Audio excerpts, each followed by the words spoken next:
配合我。啊，程程，你上次在论坛帮我征婚，回复还挺多的，我打算挑几个合适的去见一见。昨天不还没人回复吗？对嘛，我就说你早该去相亲了。我觉得那个金融博士就不错，那为了你绿卡都不要了，你就考虑一下人家呗。我也是这么想的。要我说啊，这人简直就没得挑，长得又帅吧，身材又好，还多金，哇，那个马场够了，吸过了啊。总之这门婚事我同意了啊。你们聊什么呢？这么开心？女孩之间的秘密。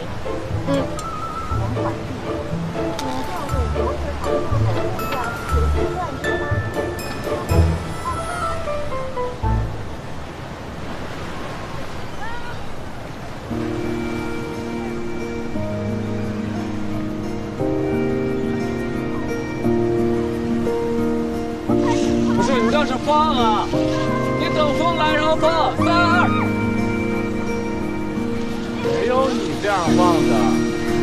是，竖着放，来，预备啊！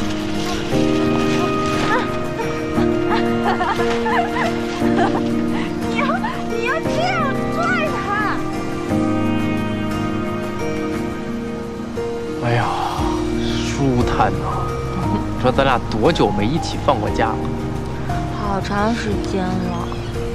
哎，你觉不觉得我亲师兄对从容有点意思啊？不可能吧？你雷达太迟钝了，我偷他来一条。表姐，你看我们的风筝飞最高。你看错了，下面那个才是我们的。是吗？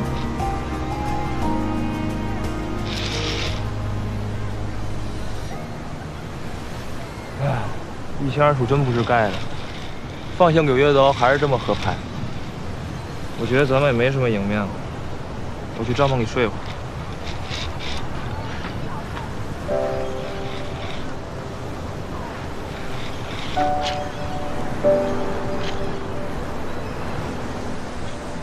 以前我放风筝啊，总想着放高放远，现在不一样了。啊，现在我想往回收一收，收到自己身边的。这风筝放着，你哪儿放？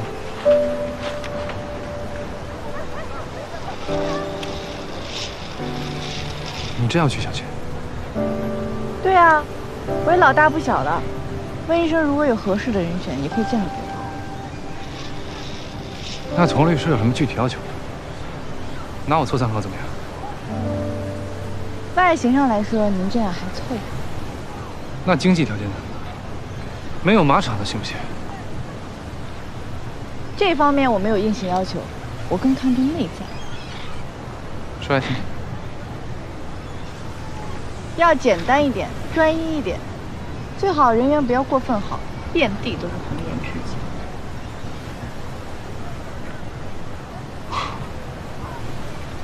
你笑什么？其实你根本就没有相亲，你吃醋了。你才吃醋呢！我相不相信关你什么事儿？你那么在意干嘛？你风筝要掉了？什么？